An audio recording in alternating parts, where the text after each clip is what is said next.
Hola hermana, te saludo en el amor de Cristo, que tengas un día lleno de bendición. En esta oportunidad quiero compartirte la palabra de Dios en el libro de Filipenses capítulo 4 versículo 13 nos dice la bendita palabra así: todo lo puedo en Cristo que me fortalece.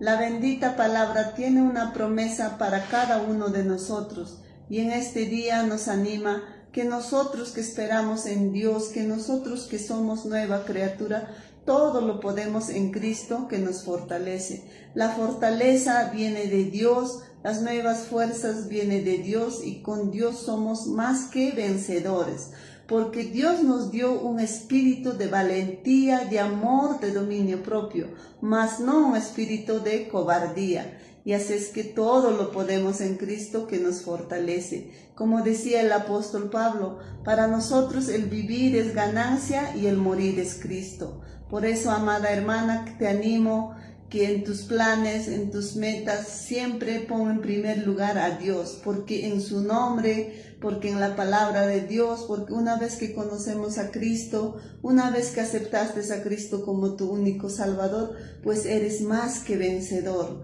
No hay nada imposible para Dios. Muchas veces para el hombre es imposible. Muchas veces para el hombre puede haber obstáculos, para el hombre puede haber momentos de dificultades, pero para Dios no hay nada imposible.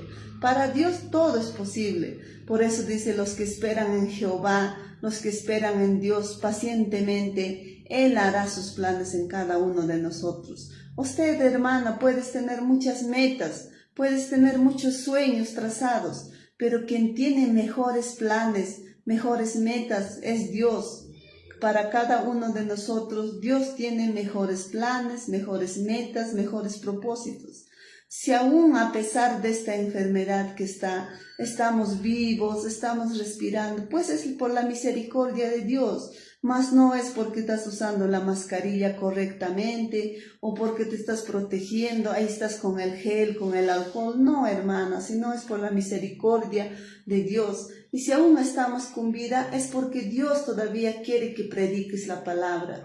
Es porque Dios no ha cumplido su propósito en tu vida. Dios tiene un plan para ti. Dios tiene un propósito en cada una de nuestras vidas. Por eso la palabra nos dice que nosotros todo lo podemos en Cristo que nos fortalece. La fortaleza viene de Dios, mas no del mundo. El mundo te puede dar momentos de alegría pasajeras, momentáneos, pero Dios te da una alegría inmensa. El gozo que te da Dios nadie te lo puede quitar, porque con Dios somos más que vencedores. Recuerda, la palabra de Dios nos dice: espera pacientemente en Jehová. Así es que, hermana, hermano, te animo con este versículo de la Biblia que dice: todo lo puedes en Cristo que te fortalece. Te deseo muchas bendiciones y que Dios te bendiga en tus planes, en tus metas, en tus proyectos. Bendiciones.